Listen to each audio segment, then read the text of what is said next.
ત્યાં સુધી આપણે કૃતિ હટાવીશું નો ખાસ કાળજી રાખજો, કારણ કે જેવા આવશે ને સાહેબ એ બધું જોઈ લેશે અને ભલે જમીને બાળકો કૃતિ પર જ કૃતિ ત્યાં જ રહેવા દેજો. એટલે ઇનામ વિતરણ થશે, પ્રમાણપત્ર મળે તો જ વિજ્ઞાન મેળો પૂરો સમજવો, કારણ કે આપણે આમંત્રણ લગભગ બધાને જ આલ્યું છે.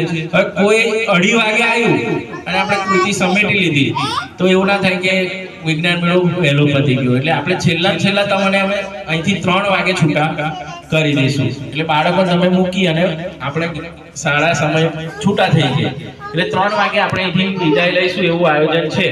પણ આપણે કૃતિ ખાસ દર વખત જમીએ એટલે આપણે સમેટી એવું ના કરતા, વિજ્ઞાન કૃતિ ત્યાં જ રહેવા દેજો અને બાળકોને કૃતિ પાસે જ રહેવા દેજો. છેલ્લે પ્રાસંગિક ઉદ્બોધન માટે ભરતભાઈ સાહેબને વિનંતી કરીશ કે કાર્યક્રમને અનુરૂપ અને અમારા શિક્ષકોને પ્રોત્સાહન પૂરું પાડશે. નમસ્તે મિત્રો સૌને.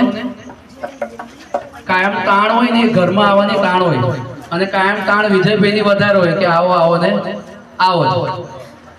એના પાછળની ભાવના જુદી હોય, કારણ કે આખી ટીમ કામ કરતી હોય. એટલે નાનું મોટું આજે જે બધો સહયોગ દેખાય છે ને એનાથી જે ઘર ઉજળું દેખાય. ટોટલ 20 ગ્રુપ છે ને 15 CRC છે. પણ જો કદાચ 20 ગ્રુપની કમ્પેરિઝન કરવા જઈએ તો એમાં સિમડિયા ગ્રુપ પરિવાર અને CRC ની કમ્પેરિઝન કરવા જઈએ તો એમાં CRC પરિવાર. બંનેમાં સિમડિયા બાજી મારી જાય એની ના નહીં. એ સિમડિયા ક્લસ્ટરનું કામ હોય, સિમડિયા અમરેશ્વર ગ્રુપનું કામ હોય કે શિક્ષકોની મહેનત હોય. તાલુકા કક્ષાથી લઈને જિલ્લા અને રાજ્ય સુધી લગભગ ક્યાંક કોઈક ને કોઈક જગ્યાએ પહોંચેલા છે. એટલે આવવાનું વધારે મન થાય કે થોડોક ટાઈમ કાઢીને પણ જઈએ. બાકી આજે તમારા બધાના તાલીમના આદેશો કરવાના હતા એટલે મથામણ એની ચાલે છે કે તમને બધાને બેસાડવા ક્યાં મારે. પણ સરસ, ખૂબ સરસ આયોજન કર્યું. તમામ શિક્ષકો, સાથી મિત્રો કે જેને ઉદાર હાથે આપણે વરસાદના કારણે પૂરની સ્થિતિમાં પણ ખુલ્લા દિલે અનુદાન કર્યું, અને સાથે સાથે જ્યારે બચ્ચાનો પ્રોગ્રામ હોય છે તો એમાં પણ ખૂબ મોટી સંખ્યામાં આખો કાર્યક્રમ દાન અનુદાનથી. એટલે વિજયભાઈ કીધું કે બાળ વિજ્ઞાન મેળો નહીં પણ બાળ દાન મેળો કર્યો હોય તો પણ ના નહીં. એટલે એ માટે ખરેખર તમને બધાને અભિનંદન. સાથે 5 વિભાગમાંથી અત્યારે કદાચ એવું જોવા જઈએ તો ઉડતી છેલ્લી મુલાકાત લીધી. કેટલુંક પૂછાયું, કેટલુંક ના પૂછાયું, કેટલીક હસી મજાકમાં પૂછાયું. પણ જ્યારે આપણે આપણું પોતાનું બેસ્ટ બતાવવું હોય તો શું કરી શકાય? જે પ્રશ્ન મારા મગજમાં આવે છે એ પ્રશ્ન તમારા મગજમાં પણ આવવા જ જોઈએ.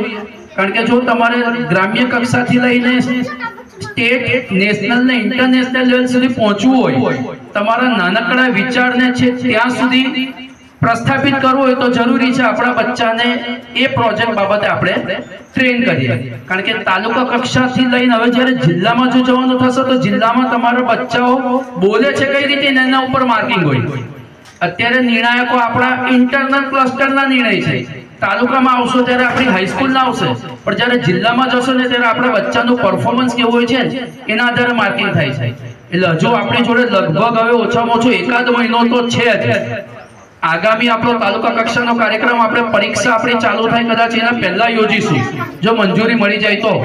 એટલે જે કોઈ બચ્ચાઓ પ્રથમ નંબરે જે કોઈ શાળા આવી છે તેના શિક્ષકોને ખાસ વિનંતી કે હજુ પણ બચ્ચાઓને ટ્રેન કરીએ.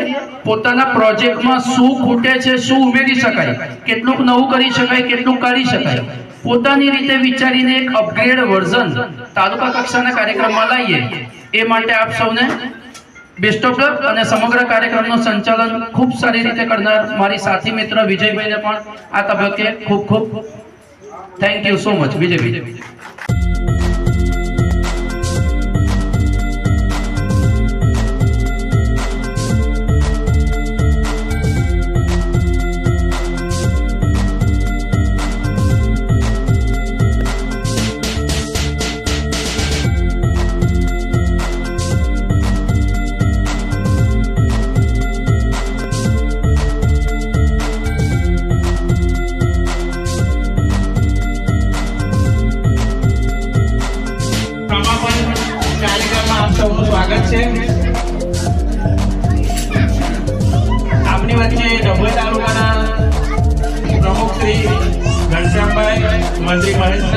શ્રી બીઆરસી સાહેબ, પ્રિન્સિપલભાઈ, નિર્ણાયક મિત્રો, બંને આપણા ગૃહાચાર્ય શ્રી અને શિક્ષક મિત્રોનું અહીંયા હાર્દિક સ્વાગત.